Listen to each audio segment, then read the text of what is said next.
ఎలా? టైం అయిపోతుంది కదా. ఆపేద్దాం. అలా సినిమాల్లోనే అవుతుంది. అయితే అక్కడికే వెళ్దాం. ఏ హీరో, అలా ఎలా? ఓయ్ హీరోయిన్, ఇలా.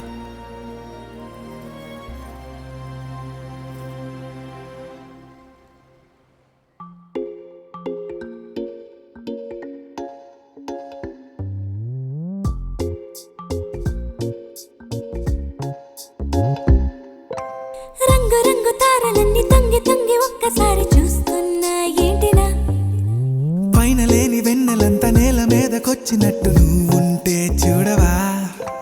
మంచువాన నన్ను ముంచనంట, వాన విల్లు మీద ఇల్లు కట్టినెవ్వరంట. ఈ లోకమంతా నిన్ను చూసినంట, ఏ దిష్టి నిన్ను తాకకుండా ఇంటిలోనే దాచుకుంటా. రంగు రంగు తారలన్నీ తొంగి తొంగి